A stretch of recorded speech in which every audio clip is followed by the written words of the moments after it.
Okay.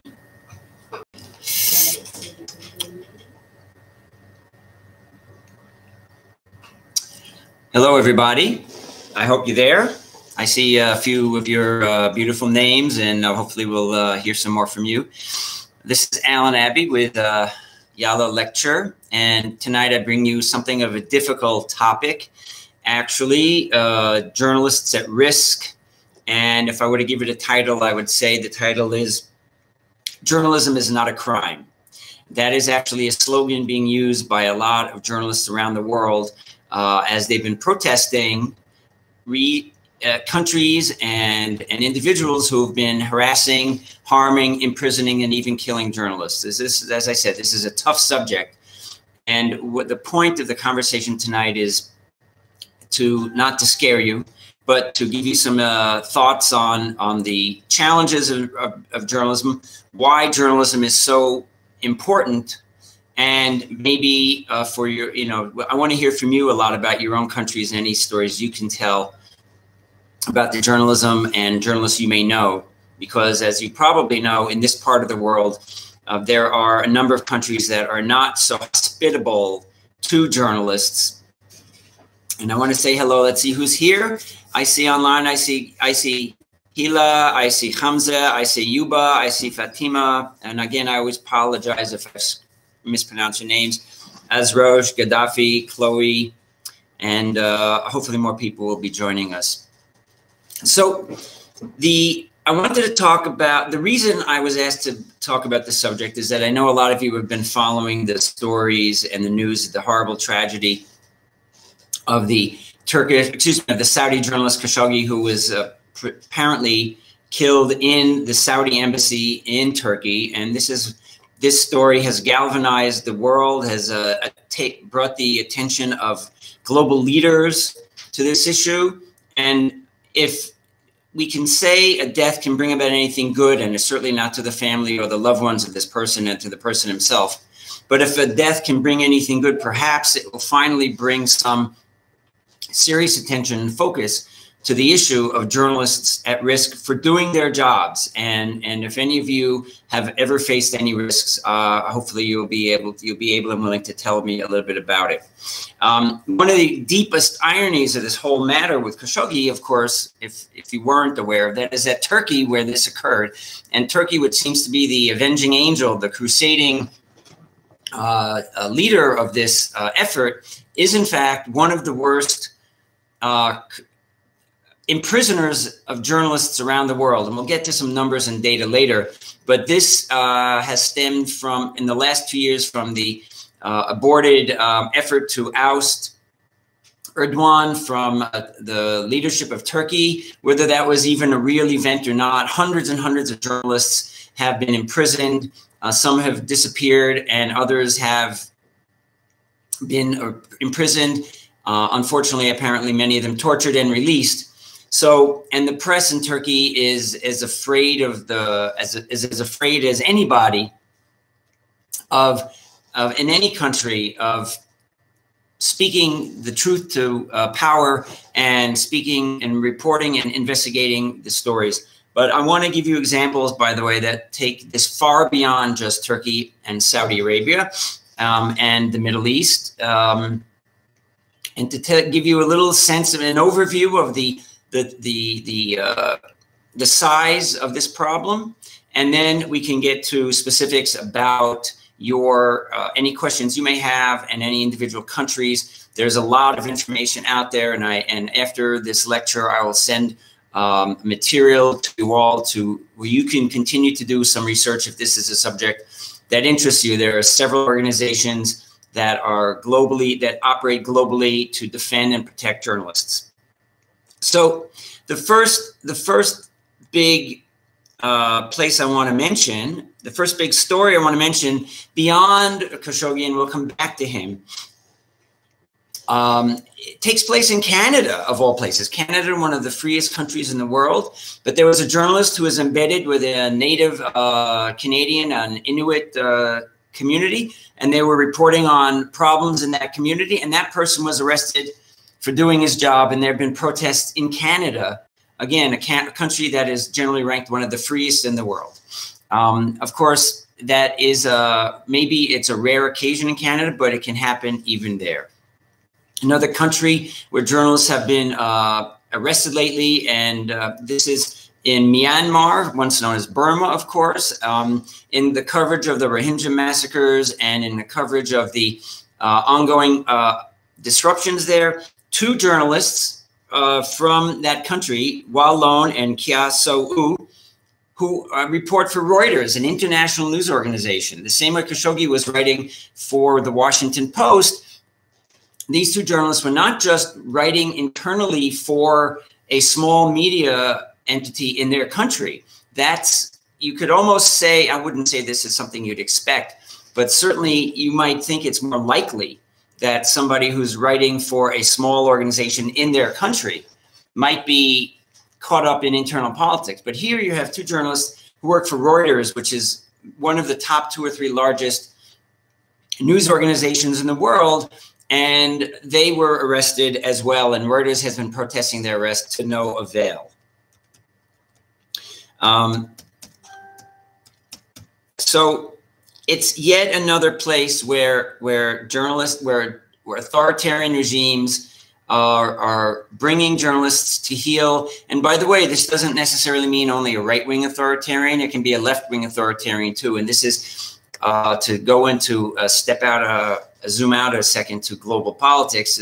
We probably all noted, not just in the Middle East and not just in South Asia, but in Central Europe and Eastern Europe and even in the United States, a growing threat and concern, and South America, a growing threat and concern of authoritarian regimes. And one of the first groups that authoritarian regimes always go after are journalists. They attempt to intimidate them. They attempt to diminish their ability to do their job. They attempt to reduce their status in their communities, in their countries. And we'll get to specifics of those as well. And that is all done even before there are governments actually arrest people. And then what makes this even more a delicate and complicated situation is that it's not only governments that harass and attack journalists. Journalists have been attacked by criminal gangs. They've been attacked by political entities. They've been attacked by individuals. And I'll tell some stories. Unfortunately, there's mostly dark stories tonight. Hopefully we'll end up in a brighter note. But there have been a lot of attacks on journalists, from everything from online harassment to actual murder in places like the United States of America, even in the last year. And by the way, I wish I made a slide presentation that I will send to you that illustrates a lot of the points I'm making. We didn't want to upset the delicate YouTube connection by trying to figure out a way to toggle back and forth between a PowerPoint and this broadcast. And I'm sure some of you know far better than I do how to do this. But I did want to say that we want to keep this, I wanted the quality of this lecture to be high in terms of the video and audio, because this is an important subject. And if any of you have been on I've done a few previous video conferences with YaLa folks, all of which have been extremely rich and meaningful to me, but we've had to do it in a lot of ways. The last one I recall, I don't know if anybody remembered this, but on the last one that I did, I was on a cell phone screen, and the cell phone screen was turned to the camera, and you're watching me via the cell phone screen that was being held here. So I came to the YaLa offices in Tel Aviv because I wanted to give you the best possible experience. And the next time, and I certainly hope and pray there's a next time, we will figure out in advance how to use a PowerPoint slide or other video enhancements so you don't have to just look at me for the next 45 minutes or so, however long we end up talking. So, so already we have Turkey, Saudi Arabia, Myanmar, and Canada. And Canada seems like an outlier here, but this is the point, that almost in every country in the world, journalists have been facing problems. The Canadian Journalists for Free Expression said in the case of this journalist, whenever journalists face legal penalties for their work, there is a chilling effect on whether these public interest events and issues are reported on. The end result is that, in many cases, these stories simply won't be told. And that's the key here. That's what governments, whether it's a small local government in a city in Canada, the national government of Turkey, the Israeli government, and now, as you probably all have been following, the United States government, led by the president. The reason journalists are attacked is that they don't want stories to be told. Why don't they want stories to be told? Because the stories that would be told, the true stories about the real people and the real lives and the real change and the real problems being glossed over or not addressed, or in their countries, would make the leaders look bad. And that's really what it boils down to. There are also criminal efforts. Let me just diverge for a second. When I was way back, when I was a college student in the United States, a famous, or shall we say infamous incident occurred where a journalist in Arizona was investigating local crime. And he was reporting on how the local crime bosses were stealing money, involved with the politicians, the usual corruption that you see in television shows and in movies, but actually which happens in real life. And so one day he went into his car, and a car bomb blew him up and killed him. This is 1976. It's a very long time ago. But this is one of the first incidents that I can recall in my life, certainly, of a journalist being put at risk and in fact being murdered for what he was doing. And this was not the government, so it's a separate category here, but it was a criminal act by a criminal entity. But to make it worse, the government, which was part of this corruption, didn't want to investigate this crime very well, and nobody really did anything about it. So here's something that was done as a positive response that's led to, in fact, a great outcome. Again, this doesn't, of course, absolve the pain and the suffering of the family and the friends of this journalist, and of course, the person who lost his life. But what happened was, journalists from around the United States gathered together in Arizona.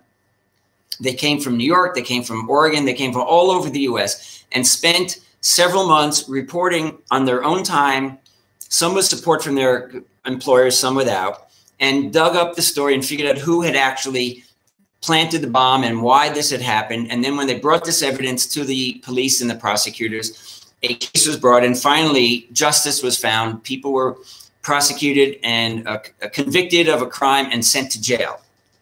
And out of that grew an organization that still exists today in the United States. Excuse me. It's called the Investigative and Reporters and Editors Incorporated. And this is the largest United States-based organization for investigative journalists who work together. And it was, in some ways, it was many years before recent collaborative efforts of journalists from around the world led the last couple of years, these financial stories led by The Guardian. And we may not, if we have time to talk about it, we will. But the point is that there was a response, and these journalists dug up the story, and justice was found. Now, in many of the cases, unfortunately, that I have been researching in advance of this project, in this talk tonight, justice has not been found. The killers have not been identified.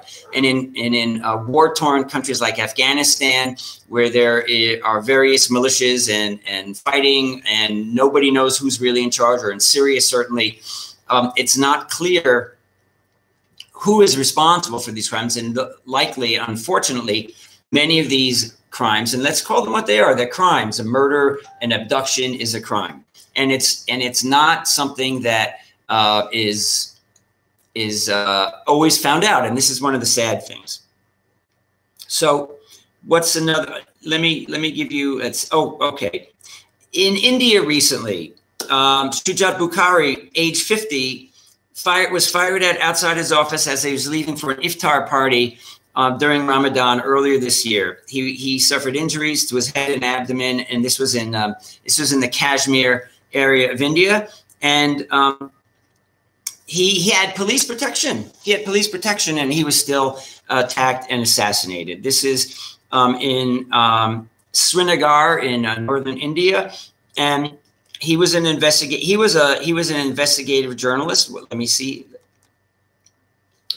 And there's a lot of what happens in that part of India is that there were various competing groups pointing fingers, whether it was Pakistani Secret Service or it was Indian militants or it was the Indian government or whatever it was. This is one of those unfortunate crimes that will not be solved. And it's really a sad, sad thing. Let's get to some numbers here. And these are, I don't mean to frighten you, but these are the numbers gathered by the Committee to Protect Journalists. Since 2001, 971 journalists have been killed worldwide.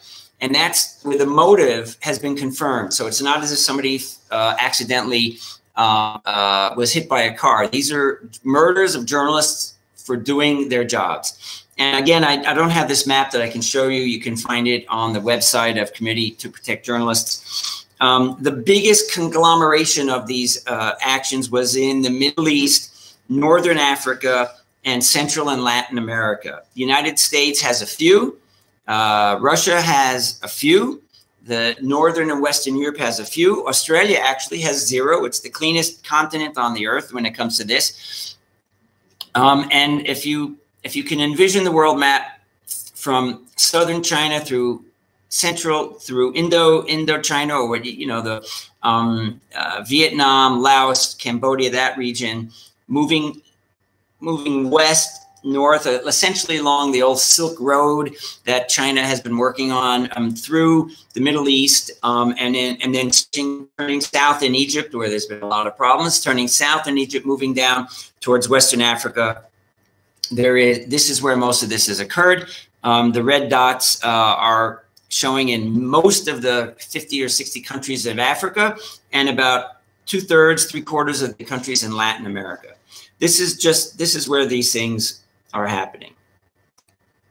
And in just this year, the motive has been confirmed. 45 journalists have been killed just this year. We're not even at the end of the year. This was even gathered a few weeks ago. I don't even know if this has some of the latest news in it. And that, once again, it shows a big red spot in the United States. And there was a serious murderous attack on American newspaper reporters, which I'll get to in a few minutes. Central and Latin America, and again, unfortunately, the Middle East and some countries in Northern Africa. This is where the problems are. And this is where, after a few more minutes, perhaps, I'm going to be asking you if you have stories to tell or questions to ask about the media situation in your countries. You all know far better than I do, actually, because you're living it on a daily basis. What is going on in some of the countries and some of the places in the world where you live. So, okay, we talked about India, and now let's come back.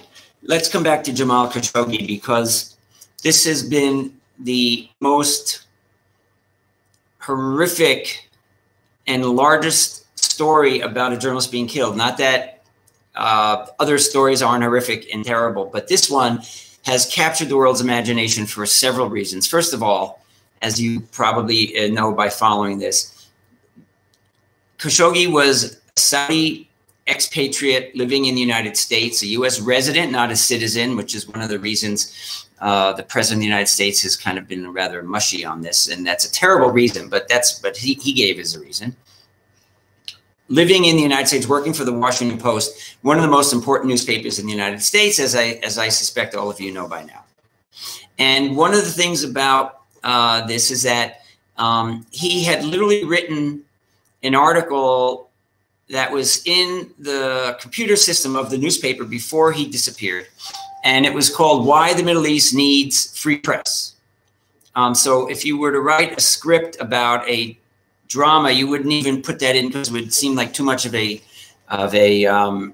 cliche, too much of a coincidence. But this is the fact. Real life is often more remarkable than fiction, and we all know the story by now. He went into the Saudi embassy in Turkey to get some paperwork so he could complete his divorce and marry his fiancée, a Turkish woman, and she left him.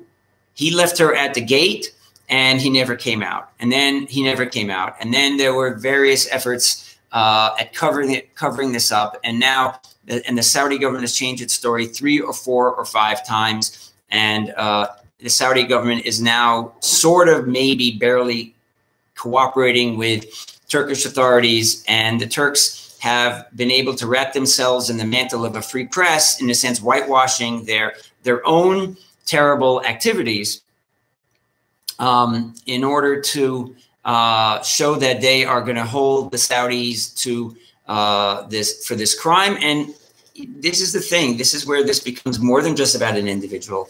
This is where governments are involved. And this is a geopolitical story, right? Turkey, Iran, Saudi Arabia, all jockeying for power in the Middle East, in the region, in the Arab world, in the Muslim world, in the wider Middle East. And unfortunately, the individuals who are trying to tell these stories occasionally get caught up in this. And so this is what happened to Jamal Khashoggi. The Washington Post has not let the story go. And this is one of the bad things about journalism I'll come back to, I'll mention right now, is that a story about a journalist who has been attacked or kidnapped or arrested or shot or attacked will be the front page of a newspaper for a day or the top of a website for a day. And then the press of other events will push it away, and we forget to stay on top of all of these stories. There are so many things going on.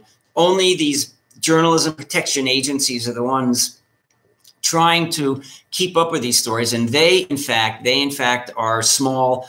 And while they have good resources, they are rarely effective at pressing countries to do anything, because they are international and they don't have a huge amount of impact. At the very end of my talk, I'll reference something new that's underway that hopefully will bring more countries to, in fact, be more open about what their policies are, and to answer some of these questions about these people who are missing, and these people are missing, and these people who are missing. But we'll see if that bears any fruit. So it was 4 weeks ago, and as the Washington Post headline just a few days ago, Jamal Khashoggi was brutally murdered 4 weeks ago, and we're still waiting for answers. There hasn't even been unless there was one story that reported about a week ago that his body had been found. That story does not appear to have been confirmed by anybody. So they were still even looking for his remains, which would, of course, give a lot of evidence as to what happened when he was apparently killed inside the Saudi embassy. And here's part of the undermining of journalism that occurs even at the same time. There was a story just the other day in the New York Times about this, not about the story, not about this killing itself, but that the Saudis had done was that the Saudis had been empowering and helping and making online social media activists and trolls and bots to try and undermine his Jamal Khashoggi's reputation. In fact, this even occurred in the United States, where right-wingers who wanted to protect President Trump at all costs started digging up specious and unfair and fake news, as they say. We've talked about this already, of course, together. Fake news stories about Khashoggi and his ties to the Islamic Brotherhood or to terrorists as a way to demean his reputation, when by all accounts, he was a solid and straight and important writer with a really important and clear voice. And another thing I'll put together for you, if you want to read it, if you haven't seen it, is his final column in the Washington Post, which is a very powerful call for a free press in the Middle East. All right. Since we touched on the United States, I'm going to give you kind of a quick world tour of the of journalists at risk. Again, this is difficult to talk about. I can't say I personally know any people who have been killed as journalists. I do know people who have been involved, and I know people who know people, as it were. The journalism world isn't that big. And there are people whose names I've read, or people who know people that I know who've been caught up in this. Just earlier this year in June or May, a man walked into the newsroom of a newspaper in Annapolis, Maryland. I don't know if you've ever even heard of Annapolis. It's a small city, very lovely city on the Chesapeake Bay. It has lots of fishing boats, and it has lots of yachts, and it's an upscale town, and it's a nice little newspaper. I once gave a lecture there in the town. And it happens to be the home of the United States Naval Academy, but that's not, it has nothing to do with this particular story. An individual who had a grudge against the newspaper walked into the newsroom, even though it had a locked door, walked into the newsroom and shot 5 people dead. And this is, again, one of these slides. It's a very scary, terrifying headline. 5 shot dead in the name of the newspaper was the Capitol. Annapolis is the capital of the state of Maryland. It's about an hour outside of Washington, D.C., but it's a kind of town where a newspaper has to struggle to find news every day, local news, because it's one of those quiet American towns where nothing really ever happens. But this terrible thing happened right there. And this was not political, except that it was, and that this man had a grudge against the newspaper for various reasons. He wasn't affiliated with any terror organizations. He wasn't an undercover agent for some military police or the United States or the government of that particular region. But this is kind of American violence, the crazy individual who has been radicalized or has been empowered with the easy access to weapons, right? Just the terrible thing that happened over the last weekend in the United States, an individual who was able to get military-grade machine gun to do his terror attack. One recent, and I don't want to kind of just go over killing after killing, but I want to give you a sense of just how terrible this is and how this happens everywhere. One story that did affect me personally involved 2 journalists for an organization called Radio Free Europe. Radio Free Europe is an American radio network that broadcasts in Eastern Europe, as well now as in Asia, Central Asia, and Afghanistan. It's designed to supplement journalism about a country when that country doesn't have free journalism. And journalists from this country, from this news organization, in Azerbaijan have been imprisoned and killed. And this one took place in Afghanistan. There's a branch of the organization Radio Free Europe called Radio Free Afghanistan. And Radio Free Afghanistan had a journalist who was the very last story he filed was a memorial for a colleague of his who'd been murdered a month before that. And now he was murdered after he filed that story. So these are young journalists. These were individuals in their 20s. Abdullah Hanananzeh, and he was with Radio Free Europe, and he had been writing about, I'm going to get the names right to give them their kind of credit that they deserve and to keep them. And I want to get this name right. Give me half a second here. And I see a question, which I'll get to in a second. He was killed in a double suicide bomb attack that left over 25 dead, among them at least 9 journalists. This one for Radio Free Europe hit home with me because I used to work for Radio Free Europe in Washington, D.C.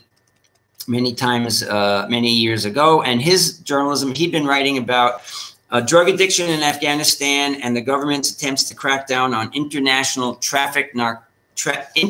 narcotics trafficking out of Afghanistan, something that has probably gone on in that country for hundreds of years, but is being used to finance terrorism. Now, I see some questions here. So I want to answer ones that I can. I see Fatima had some comments about Khashoggi, which is great. And Mulam Abu Khair has a question. Are the newspapers as strong as before? Could Washington Post oust MBS as it ousted President Nixon? Ha, that is a great question. That is a great question. The Washington Post did, in fact, was the lead news organization that ousted President Nixon. Somebody knows their history. Very good. I was a young college student at that time, and it was a remarkable moment in America and a remarkable moment for American journalism. I don't think that, however important the Washington Post is, and it has become important once again in the era of Trump, with a very courageous and brave and talented editor and a great reporting staff who've reported many, many great stories. They may end up ousting President Trump, but I don't think they have the ability anyway to oust MBS from his role as the crown prince of the Saudi kingdom. He has, in fact, pulled back. Well, yes and no. There's some things going on here. In fact, MBS has come under a lot of pressure lately. As you know, there was a big conference in Saudi Arabia over the last week, and many, many prominent individuals who have been promising to go there didn't go there. But I'm sorry to say, another slide I was going to show you, and the title, the headline of the story is, "Despite the murder of Jamal Khashoggi, most countries continue to sell arms to Saudi Arabia." Meaning Saudi Arabia, by the way, is the world's largest purchaser of military weaponry. They buy from the United States. They buy from France. They buy from the United Kingdom. They buy from Germany. I don't know every country they buy from. I presume they also buy from Russia and China and whoever else is making. But certainly they buy some of their biggest purchases come from three of the great democracies of the world: France, England, or the United Kingdom, and the United States. And if you followed any of the American side of this story, the president of the United States has said, this is a terrible thing. We're going to help to get to the bottom of it, but we don't want to jeopardize a $100 billion arms deal with Saudi Arabia. It's good for our economy.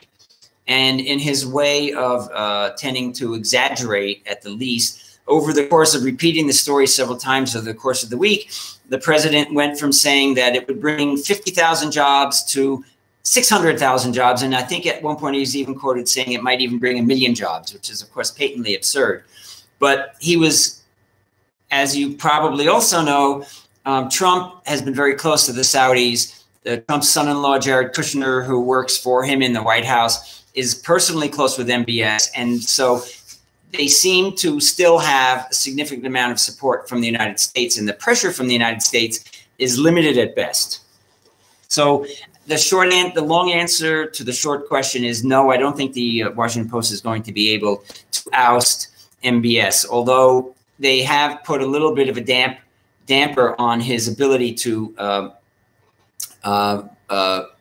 move easily throughout Western society. It was a few months ago, he was in America on what we would call, if you pardon the expression, a charm offensive, and winning over lots of journalists with his smooth talk and his promises of opening up the Saudi Arabia. But as we know, much of that, if not all of that, was for show.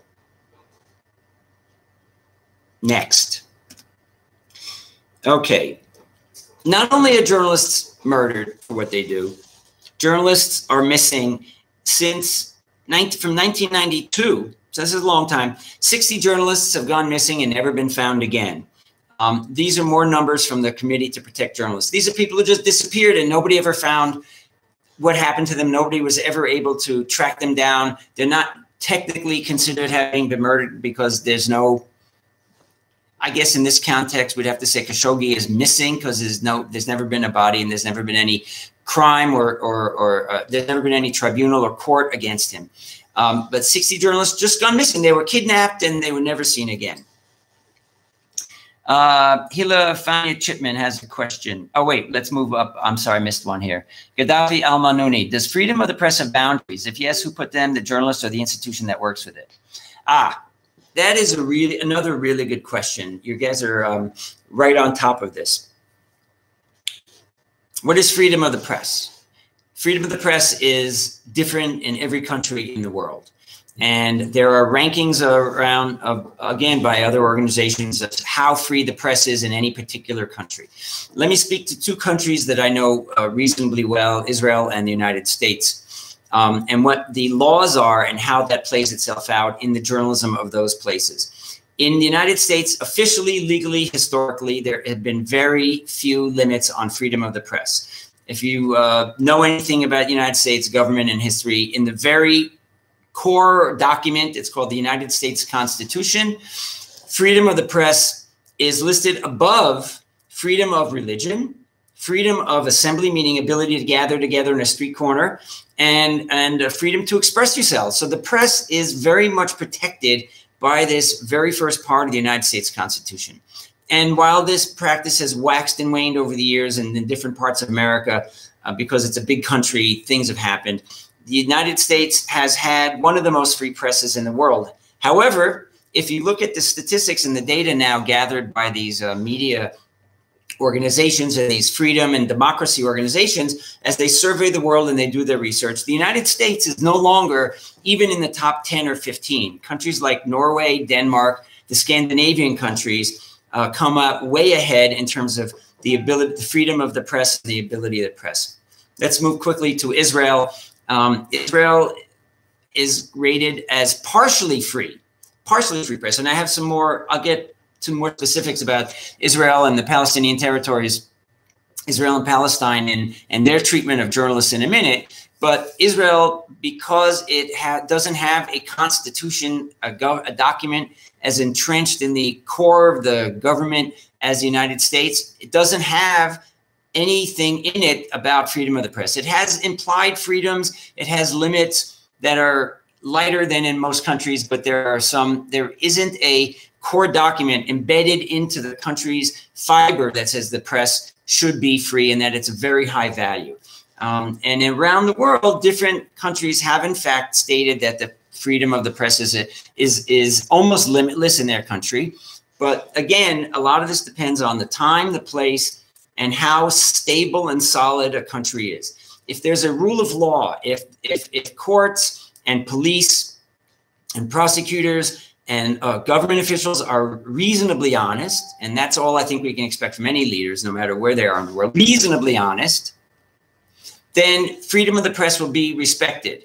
That doesn't mean any individual politician will try and give a journalist a hard time about a story. When I was a newspaper reporter in America, I always got pressure from whether it was politicians not to write a certain story or the owner of my newspaper who didn't want a story told. This happens all the time. Those are the practical, real-world limits on freedom of the press. But at least officially and legally, journalists were protected in the United States, less so in Israel, unfortunately less so in Palestine, and we have some unfortunate examples of that coming up in a few minutes.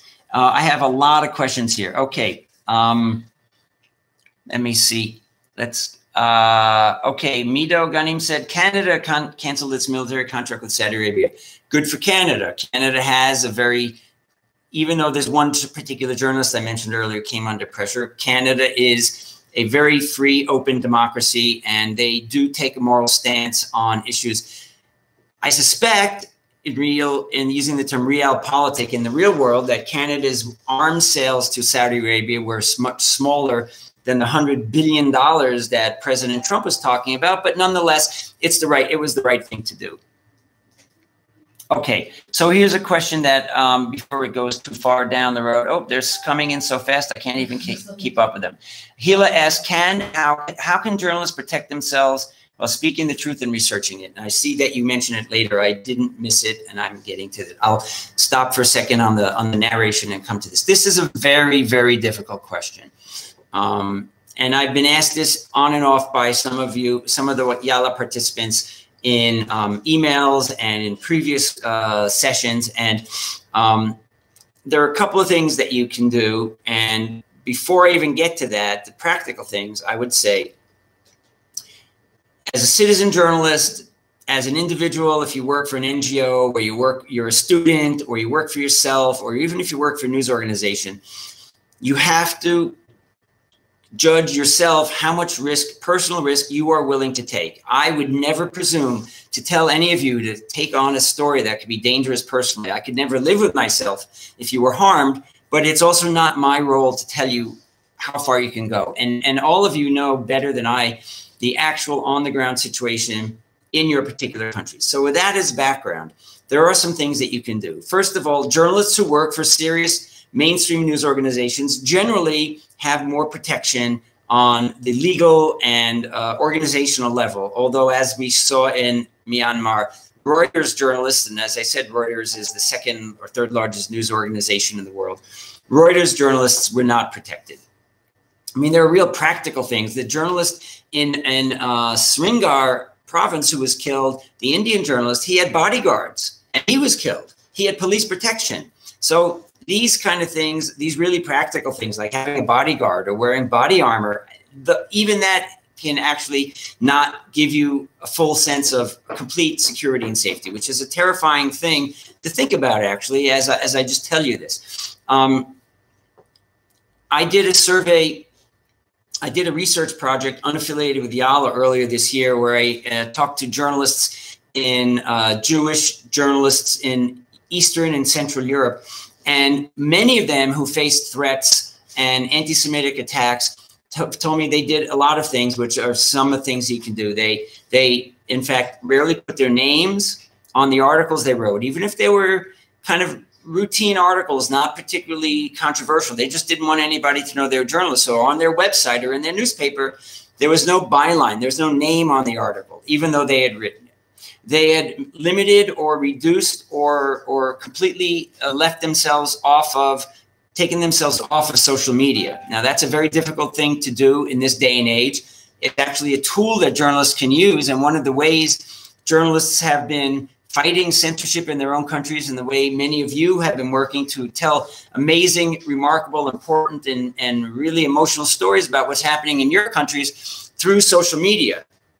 But once you're on social media, you can be exposed, you can be tracked down. So whatever you feel you need to do to protect yourself, in social media, by limiting the information you give out, or using a pseudonym or something that protects you technically, or in terms of your photograph or your family or any cousins or family members that you don't want to be dragged into something, you need to think about steps you can take.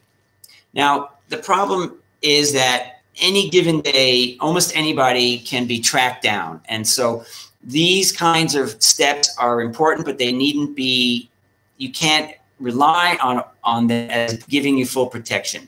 You have to be careful. You have to document your work. You have to tell the right people what you're doing. You have to be very careful with the questions you ask, and you have to be brave. Now, again, I'm not telling you to do dangerous stories. I would never, ever say that, because you could get in serious trouble. But if you want to do journalism and you know that it's a risky, it can be risky, there are these kinds of steps. I will send you information again from these news organizations that have very practical, specific things. You can certainly make yourself known to these international organizations so that your name is in their listings. And if anything, God forbid, should happen to people that you know, then they would know to keep an eye on you. And so being involved in international journalism organizations, being with a good news organization, hopefully your organization, and making sure that they are willing to protect you, and taking personal steps such as limiting your social media are some very basic things you can do. So Mido had a follow-up question about the diplomatic and political efforts of their countries. That's a very good question as well.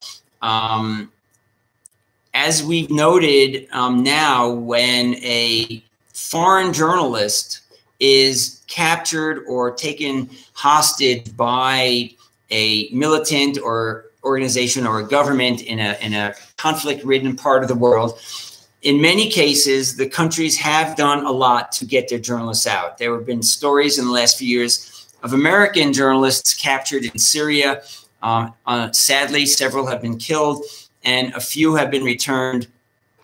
And that's been partly the result of several years of quiet diplomatic efforts. In fact, one story that came out about a couple of these journalists who were found in Syria was that the families were told not to make a big public stink. There are two ways, I guess, a family would go, right? If their son or daughter was disappeared in Syria and has been told, they've found out that that person was kidnapped by an organization or a government or arrested. They can make a public stink and try and bring a lot of pressure, although unfortunately that sometimes leads to the organization or the military, whoever it is, panicking and actually, unfortunately, killing the hostage. And so many governments and police entities caution that they will work privately, but then that leads to the frustration and the terror and the sadness and the unanswered questions for the families. That's when, like, an American or British or Palestinian journalist has disappeared in another country, and their country has some political leverage on that country. When a journalist is captured and arrested by his own government, and we come back to Jamal Khashoggi here and many, many others in Egypt and many, many others in China and many, many others in Turkey, which has hundreds of its own people, it's a lot harder because the government isn't going to go to bat to help these journalists. They're the ones who arrested them. So this is where these international organizations come into play. In the case of Khashoggi, governments from throughout the world have condemned this act. Some, as I said, have acted more strongly than others. The United States has been, unfortunately, very wishy-washy. And President Trump said, well, he's not an American citizen. He's a resident of the United States, and he worked for a prominent American news organization, which, of course, Trump doesn't like that particular news organization. So, unfortunately, the response will differ from individual to individual, from country to country. The good governments, the good countries will do everything they can to do it. One of the stories, one of the happier ending stories from the last year was about a Japanese journalist named Junpei Yasuda, who was kidnapped. Actually, he was kidnapped twice in Syria in 2004, and then again back in Syria during the recent conflict, was kidnapped again, and he was held as a hostage for 40 months. And he was released earlier this year, and he thanked everybody. And this is one of those things that was done quietly through channels of the Japanese government. I would think they would never say this. They probably paid some money to help him get released. That's sometimes not all it takes, but something necessary. Unfortunately, we don't know, because these stories are like spy stories that get buried. So sometimes the government succeeds, and he seems to be well. I doubt if he'll ever go back to Syria. Twice he was kidnapped. The third time probably would not be something he would do. But sometimes these stories have happy endings. More questions? Okay. Abdelak Al-Khawargi. Again, I apologize for the 10th time about mispronouncing names. I'm just wondering why the world's silent regarding Khashoggi's death. I think we can no longer talk about freedom of the press. It's all about each nation's own benefit. Well, I don't think the world's been quiet. As I said, I think this particular case has raised more questions about journalist safety than any other that I can remember. Again, even if some of the responses have been lukewarm and America is still selling weapons to Saudi Arabia, there's been a lot of pushback against this. Saudi Arabia, which was coming out as a more moderate or open or country willing to be more, I don't think the word liberal comes into play yet, but at least a slightly more open country, is taking a significant hit in terms of global opinion, and the pressure is still on. In fact, Khashoggi's editor at the Washington Post, a young woman, wrote a column about this, and she said, if they think the Washington Post is ever going to let go of this, they're wrong. If they think this editor is ever going to let go of this story, they are wrong. So there will be continued pressure. But I understand the larger implications of your question, which is there any freedom of the press anymore? Well, I think there is. I think that it is a fragile thing, and it needs to be fought for and protected and spoken about and championed and pressured in all ways possible. Again, on an individual basis, it's very difficult and it can be dangerous. If you ally yourself with other journalists, with good media organizations, with these international groups that work to protect journalists, these are the individuals that are working on this. And again, as we wrap up fairly soon, I think I'll try and mention this, but I don't want to forget any of your questions. So Yuba says, the safety of journalists and media workers is still a great matter of concern in Morocco. Morocco was ranked 135 out of 180 in the World Press Freedom Index. So you've been doing your homework. Unfortunately, that's a very bad score. One of the oddest things that I found in doing the research on this, when I was looking at countries and their rankings, is that, and I don't pretend to know anything about the United Nations. It's a giant organization. It does many, many wonderful things. But It has an organizational part of it called UNESCO, United Nations Educational, Science, and Cultural Organization, I believe. And every year they sponsor World Press Freedom Day. And they give out an award to the bravest or the journalist of the past year. And they have a big conference this year. It was in Accra in Ghana. And they released a statement about why freedom of the press is important. And they have lecturers and people talking about it. That's a good thing, right? There are about 50 countries on the board of directors of the UNESCO that run the organization. And of that group, about 15 of them have journalists in jail. And of that group, 5 of them are ranked in the bottom 10 countries of the world in terms of press freedom, including Turkey.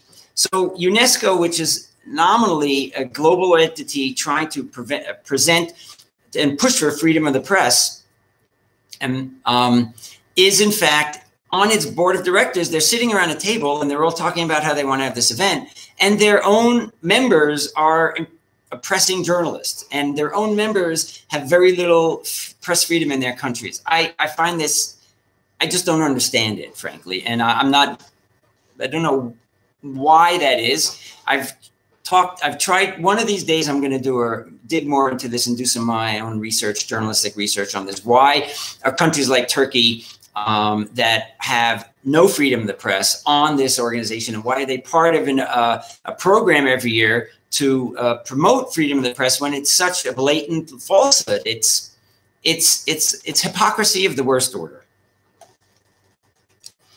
We have more comments. All right, I'm going to scroll down. Okay, we're almost at the bottom of the comments. Let's see here. Fatima says, what happens to journalists today is horrible, and as young professional journalists, we have concerns. My question is, how can we say our stories and speak the truth without being attacked or caught? So this is something I've been trying to address throughout our conversation today. I don't have a good answer for you. You have to look deep into yourself to see if this is something you're willing to do. I think your constant involvement with YaLa and others is an important thing, and that many of the stories that you're telling need to be told. One of my most meaningful stories, YaLa stories, that I've ever helped one of your colleagues with was about, and I'm forgetting his name, was a young man from Eritrea, where that also ranks, by the way, just about the bottom of world press freedom, and a very oppressive government, not just freedom of the press, but a terrible, terrible oppressive government in Eritrea. And he wrote this amazing story that brought me to tears when I read about it. And I've mentioned it at previous times. If you've heard the story before, please forgive me. That the only place in Eritrea where there is freedom of expression is in public restrooms, because there are no free newspapers and the media are controlled and people are very poor. So they don't have access to the tools that many of you have, which is the internet and which is social media and which is blogging platforms and ability to get out your stories, and sometimes in ways that the people in your countries don't even notice. And by writing in English, probably some of you are also kind of slipping under the radar, to use that expression. But he wrote this really remarkable story about the only place where you get freedom of expression and people talking to each other and talking about things are graffiti and handwriting on the walls of public bathrooms. And in our first alumni weekend about a year ago now in Jordan, and I mentioned the story, and I gave out an assignment and said to people, do them however you want. Tell your story whatever way you want. One of the groups, in fact, took large pieces of paper, and in a way that was trying to evoke this, what was done in Eritrea, they wrote their stories on these large pieces of paper, pasted them all over the room, even in the hallways, even in one of the bathrooms in the hotel. So this was a remarkable way that you continue to express yourself in a creative and a beautiful fashion. So you have to keep seeing what you can do. You have to be very aware of the situation in your country. You have to write in a way that really brings real people in, and make sure that when you write things, you're very accurate and careful with what you write, and that your emotions are honest. And again, social media has been one of the ways, while it can lead to people tracking other people down and a lot of fake news and crazy stuff on Facebook and other places, and tampering with elections in the United States, tampering with elections in Europe through Facebook ads and all of that. Social media have provided all of you with voices you might never have had otherwise. And so a careful and safe use of them, whether it's Facebook or Instagram or Telegram or whatever works, whatever people in your country use, or whatever the audience that you want to reach uses, these are ways that you can essentially once in a while get around the regulations. That doesn't mean that like in Syria, where they shut down the internet, or in China where Facebook doesn't exist, or Google doesn't exist in China. So there are countries that literally can turn off the faucet and stop these social networks from coming in. And the only social networks that are allowed in China are ones controlled and managed by the Chinese government. So it isn't always the case. But thankfully, some of this technology that the bad guys, as it were, can use against us are tools that you can use as well. Okay, so false or fake news sometimes can threaten the security and stability of a country, Maria says, and that's true. And this is why I encourage you all, any kind of reporting that you do, any kind of journalism you do, be careful, be accurate, don't feel like it's like one of the reasons journalism is criticized all the time is for getting things wrong. One of the reasons they get things wrong is that they do things too quickly and they don't take a breath before they do something, because they know that if they don't do it, the guy down the road, or the woman, the editor, or the news anchor down the road in the other news organization will be first, and they are graded on that. And in fact, they will lose clicks and they will lose traffic, and their bosses will be angry. In fact, I talked to a former employer of mine recently who came and said they wanted me to maybe go back and work with them. And one of the concerns I had was just that there was so much pressure for clicks and traffic, and that we would in fact be reporting what is called fake news. And I can tell you a story that doesn't make me sound very good. About many years ago, 15 years ago, when I was in charge of the website at the Jerusalem Post, which is an English language newspaper in Israel and is hardly read in the country, but has a big audience internationally. And there was a radio report on Israeli radio, and Israeli journalists also frequently raced to a story without a lot of facts in it, so without really confirming it. There was a story on the radio which said that American troops were closing in on Osama bin Laden. This was 2003, 2002 or 3, 8 or 9 years before he was actually caught. And an editor working on the desk at the Jerusalem Post website, which I was in charge of, took that story and rewrote it and put it on the top of the website. U.S. forces closing in on bin Laden. Then that's a big story, right? And the Jerusalem Post has a fairly wide readership, but it doesn't have a gigantic readership.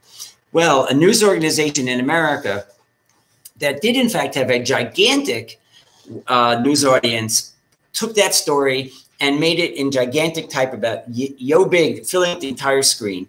And in the very bottom, it linked to the Jerusalem Post, which was like a 3-sentence story that quoted somebody else. And so all of this sloppy reporting and editing along the way amplified a story that was obviously incorrect. And first of all, it brought so much traffic that the Jerusalem Post website crashed under it. But it brought us a lot of problems. And I went back and doubled down with the editors saying, you can't write stuff like this without checking it first. So you have to be accurate as much as you can. And if you're not the first, you're not working in that kind of news organization, I don't think for most of you that's really a concern. But you do need to be accurate, and you do need to be careful, and you do need, we've talked about using sources. We've talked about only writing things that you can confirm yourself, or if you're writing about yourself, that you tell only things that you know. Otherwise, you'll get caught up in this, and you could bring problems down to yourself and others. Okay, I'm going to get through a few more points, and then we'll take a few more questions. And we've already been going close to an hour. I don't know if you're sticking with me, but I thank you for staying along. I don't want to take up all your time. I was recently talking about journalists that are in prison. Egypt has scores and scores of journalists, and particularly bloggers, in prison. The media, the official news media in Egypt, newspapers are generally controlled or indirectly controlled by the government. Either the owner of the newspaper is a friend of or a colleague or under the sway of either the military or the leadership. And so they rarely report anything negative. So it's not as if their journalists are necessarily at risk, but the journalists who work for independent blogs and small organizations, they're the ones at risk in Egypt. And many, many of them, unfortunately, have been thrown into jail. And we talked about Turkey in 2016. And I'll just take a few minutes and maybe we'll wrap up shortly after that. As much as I wish and hope that Israel would be a shining beacon of light and democracy, there are times when it isn't. And not talking about we won't go into the occupation and that issue, but we'll simply talk about the way Israel treats journalists. American international journalists, Israeli journalists, and Palestinian journalists, all three have come under pressure from the Israeli government. Now, I'm not saying, and I would not say that the Israeli government is as bad as Turkey or China or Russia even, but it has its flaws, and partially it's because we have a government that is looking to crack down on people who have different points of view, and because we don't have the freedom of the press enshrined, written in big bold letters in our governmental laws and our constitution. Sometimes it's official when the army goes into Palestinian towns and arrests radio reporters. This is the story. This happened a year or two ago, and I know happens periodically. An entire radio station in the Palestinian territories was shut down, and its broadcasters were arrested. They said that they were inciting terrorism and violence. And the word incitement is used a lot in Israel and in Palestine as saying that if you incite violence, that is something that you can be brought to, that is a criminal offense. What does that mean to incite violence? What has to happen for a word to actually be considered illegal? I'm not clear on this. Nobody ever really says, and it's often thrown about too easily by politicians. The police, the military, and the Palestinian Authority all have used these terms when they've arrested or harassed journalists. And as I said, their Israeli journalists have been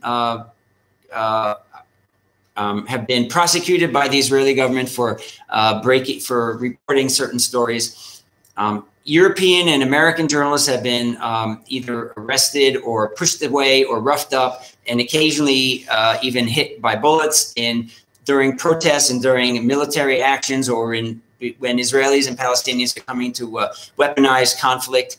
And Palestinian journalists have been arrested in the West Bank by Israeli military for allegedly inciting violence and terrorism, or aiding and abetting, helping terrorists. And again, these people get arrested, they get thrown in jail, and because it's in some cases a military government, and even if it's a civilian government in Israel, you never get a lot of details, and these are terrible stories. Same time, the Palestinian Authority has done a lot of the same thing. There have been protests in the Palestinian territories by Palestinian journalists against Palestinian leadership for cracking down on them, for doing very similar things, completely unrelated to anything involving Israel or the occupation, because they were reporting on corruption, or they weren't licensed, or they weren't part of the Fatah party, or whatever the reason, both in Gaza and in the West Bank, throughout the Palestinian area, journalists have been harassed. And I'm not drawing parallels, and don't try and say, I'm not saying that one is better than the other, one is worse than the other. That's a whole other conversation for another time. I'm just saying that these things occur.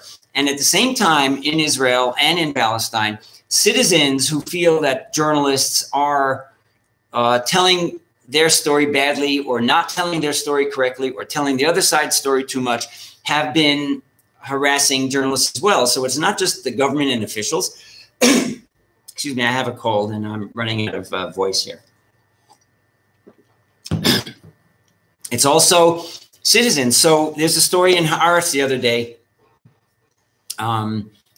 This was Haaretz reporters were at the Khan al-Amar Bedouin village encampment east of Jerusalem, roughly halfway between Jerusalem and Jericho, along the Dead Sea Road, if you know it. And it's just, you can see it from the highway, and it's become a place of international controversy. I don't want to talk about that controversy now. I just want to say that, in fact, an off-duty Israeli soldier who happened to be there providing private security, maybe he was a former soldier, the story isn't so clear. Somebody providing security for a private contractor that was doing some of the demolition work there, threw rocks at the Haaretz reporters who were trying to report the stories. This is a private Israeli citizen attacking Israeli journalists for telling a story or trying to do their jobs and report a story.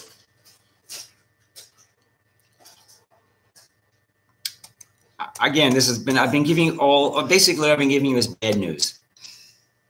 And now we'll kind of wrap it up, the bad news, with talk about what's going on in the United States of America, my homeland, and as we used to say, the land of the free and the home of the brave, and the place where I learned my journalism, and I had the belief in freedom of the press ingrained in me from day one.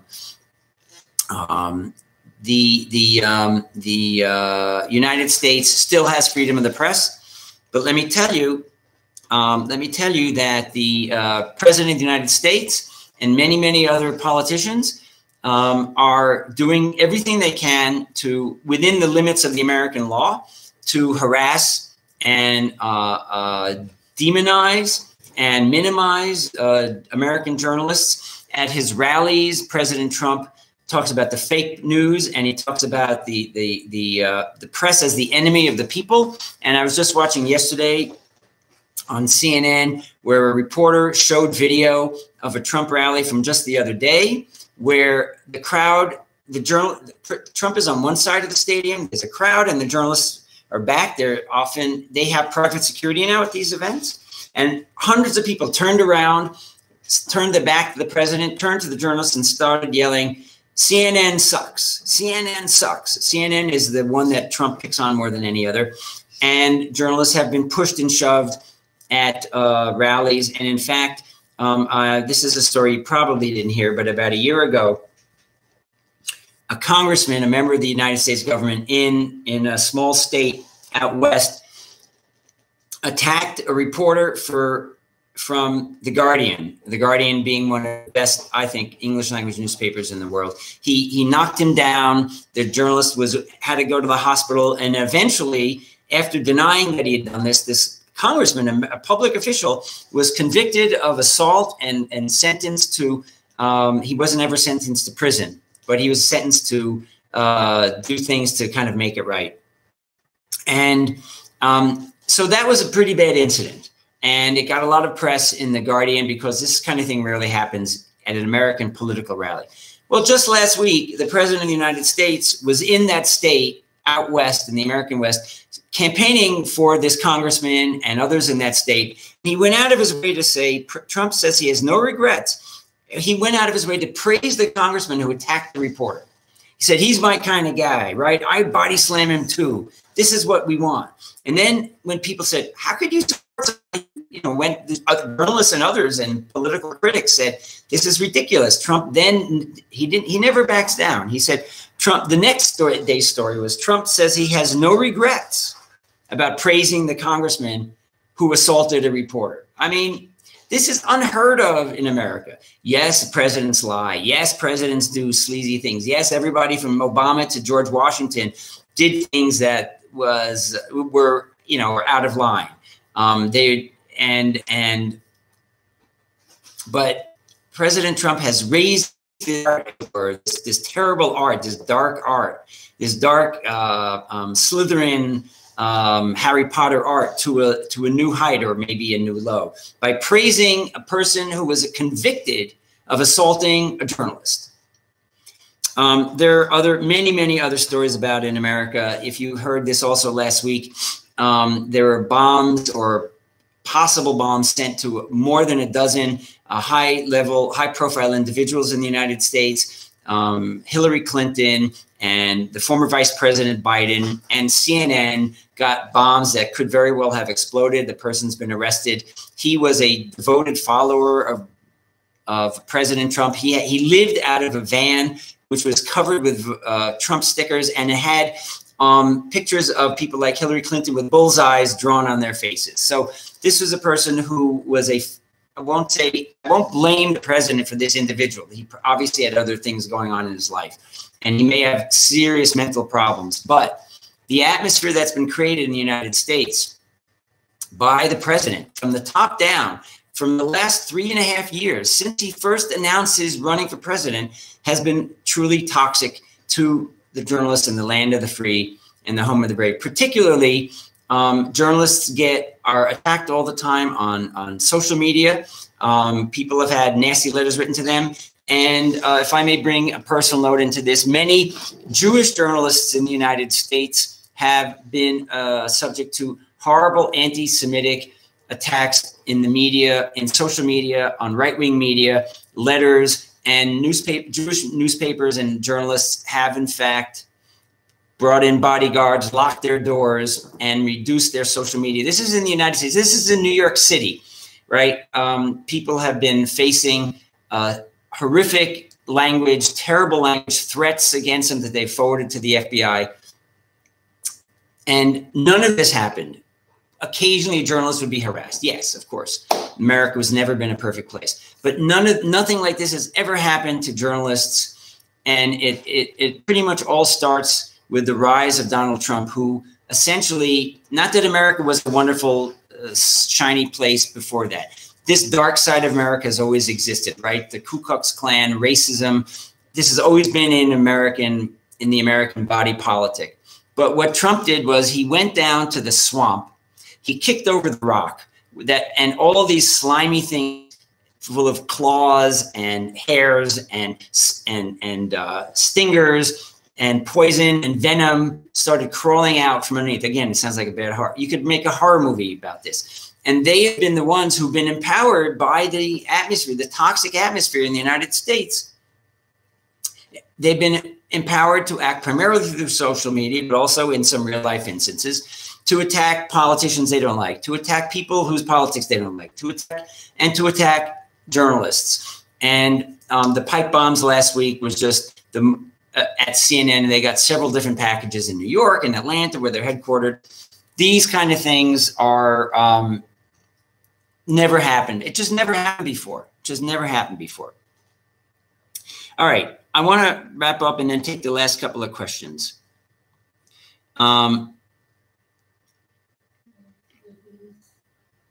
There is some good news out there. Okay. Wait, let's see if there are any good questions here. Hang on. Eunice asked a question. Did I ever, throughout my career as a journalist, felt the story I contributed to would be bring about powerful people's anger? Yes, I will give you two short stories. It's not as if I faced the kind of threats that the people I've been talking about did. I had a fairly easy time in America, but one of the last big stories I did as a reporter before I became an editor and was not involved in actually out in the field as a writer was, and again, if I may have told this story once before, so if you've heard this, pardon me. I wrote about a family in the state of New Jersey that was essentially a mafia family, right? The Italian mafia, the old cliched mafia of The Godfather and The Sopranos TV show, if you've ever heard of those. This was a large extended family, and they had control through various positions of an entire region of the state of New Jersey. Every politician and police officer of any note was in their pocket. They owned them in one way or another. Details, I'm happy to tell you some other time. I wrote a story about them, an in-depth story about them that ran over 7 days. I had a partner with it in the story. And I'm glad I left New Jersey shortly afterward, because after those stories were written, using some of that material, but obviously other material they had collected themselves, the United States government indicted members of this family on 50 or 60 counts of criminal enterprises. This wasn't the government, this was criminal enterprises. Eventually, some of the politicians they controlled were also convicted. But what happened was that 6 months into this case, after they'd been indicted, one of the key witnesses in this case died in a mysterious mountain climbing accident out in the American West. So I was glad to have left New Jersey before that happened. I have to leave it at that. That's the only story I'll tell. Old stories. Okay. And let's see. If a journalist says something that puts his or her leaving America in trouble by saying things and it's really true and it will expose him, he will not live long. You know, I don't know. I don't know. I don't know if the United States and Israel, particularly if we want to get into those issues, really has active efforts at taking government-controlled or undercover actions at doing away with journalists. I don't give either of these countries a free pass for what they've done. They've done terrible things. I've given you some examples, and they're getting worse. In America, it's getting worse every day. Bomb threats at CNN, for example, just last week. Not just bomb threats, but actual bombs sent in the mail. So it's a difficult time in the world. There are a lot of governments that, a lot of countries where authoritarian leaders have either taken hold or are trying to. Just this week, Brazil elected a right-wing government, somebody who a lot of people say is very authoritarian. For some reason, the Prime Minister of Israel wants to have him over for breakfast in a couple of weeks. Turkey, Saudi Arabia, we've talked about, Bulgaria, Azerbaijan, Turkmenistan in South Central Asia. The liberal leadership in Germany has been challenged, and Angela Merkel, who has been one of the great leaders of liberal democracy in the last 10 years, is stepping down, mostly because of pressure from right-wing politicians within her, right-wing politics within her own country. There are many, many more. We didn't even ever talk about Russia and Putin today. So this is a trend around the world. It's a difficult trend. I'm hoping that it's a pendulum and the trend will swing the other way. There's a famous expression from Martin Luther King that the arc of justice takes a long time to bend, but the arc of human history takes a long time to bend, but the arc always bends towards justice. So I'm hoping that we all live in a time when that arc will bend more quickly to justice, and that peace will come. Not just peace, but that freedom and freedom of expression will be valued. There is something going on in a couple of weeks.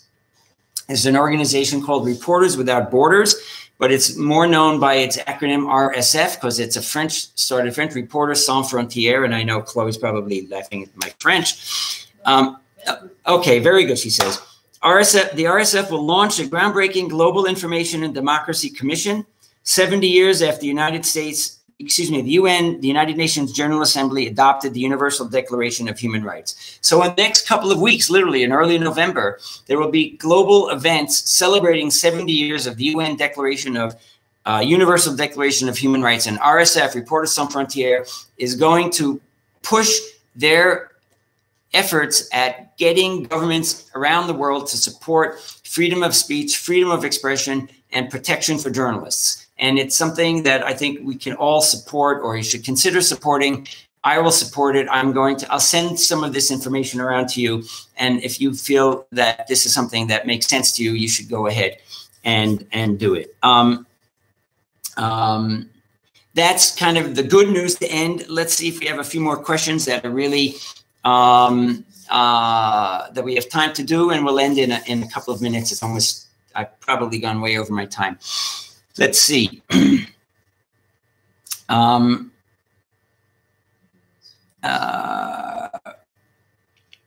Okay, ambiguous, mysterious deaths of journalists and doctors and vets. Boy.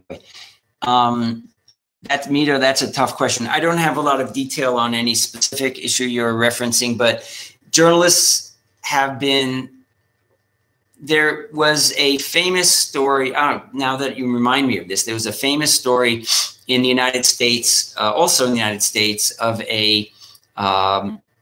what they called a whistleblower, a person who worked with journalists to report on unsafe practices at a nuclear power plant in the middle of the United States. And her death, she was killed in a car accident, and her death was never fully explained. So I suppose there are times when even in the United States and even in Western countries, journalists and others called whistleblowers, people who blow the whistle, try and call attention to wrongdoing, face threats and are even killed.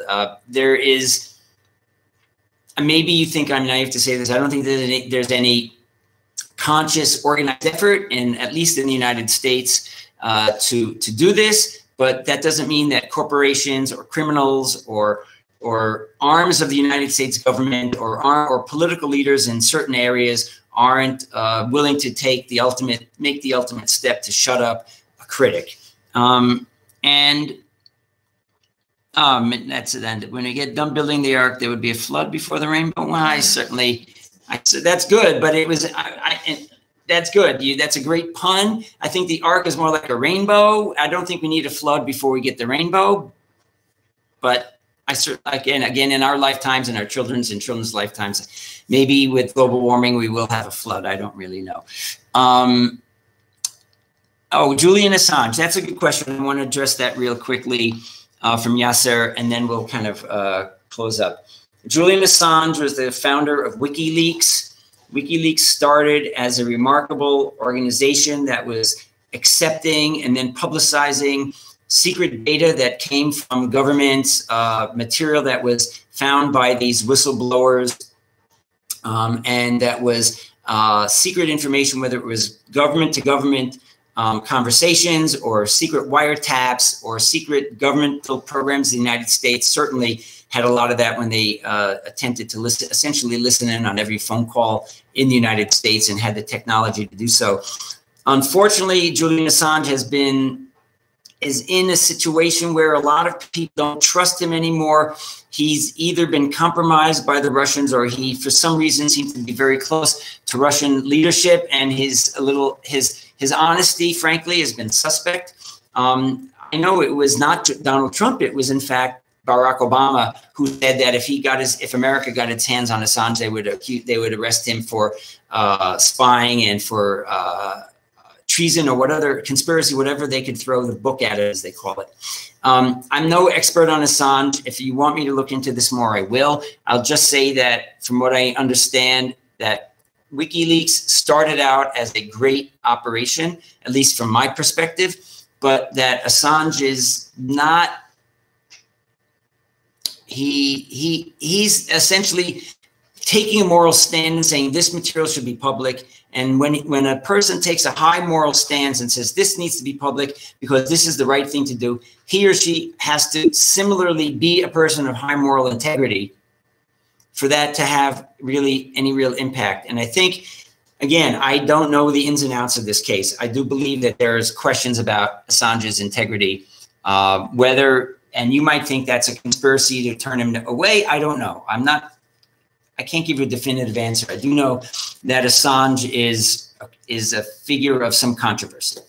I think I want to wrap this up by saying that every time I'm with you, even though I only saw a few of you had little icons and others of you just had letters, whenever I see your beautiful faces and I read your comments, I am moved. And if you got anything from me, I want to tell you honestly, I get 10 times as much from you. That your desire to learn and your efforts to continue working in difficult situations sometimes. Well, I didn't finish my story about my friend from Eritrea. He is now studying at an American university for a master's degree on a full scholarship, and his articles for YaLa helped him get there. He also did much other work. It wasn't only that. So don't think that an article is going to get you an American college degree. But he did a lot of great things in his community and his country, was involved in other NGOs. But his work at YaLa, and I wrote a letter for him, and I do it for any of you. I've done it just working with somebody on this list today who I've been helping, who asked for some help in a recommendation. I'll do this anytime for you all, whether it's in your countries or in other countries, to get into some kind of program or scholarship. You're doing great work. you believe in peace, you believe in brotherhood, you believe in honesty, you believe in listening to each other, you believe in talking to people even if you don't agree with them, you believe in addressing challenging issues, taking on difficult issues and facing up to them, being honest with yourselves and with others. And as I've said this, and I'll say this as a closing, I get more from you than you could ever imagine. And if you get anything from me, it's my pleasure to spend the time with you. So I want to thank you all for being with me. If you have questions and follow-ups, you can either write me directly if you have my email or through YaLa. And if you want more information, I'll send some information to the YaLa folks and they can pass it along to you. So thank you very much. And if it's morning where you are, good morning. And if it's good night, evening where you are, good night. And we're going to sign off now. And here's Chloe. And she's going to sign off. We're going to sign off. I'm going to press the button. Bye, everybody. Bye-bye. And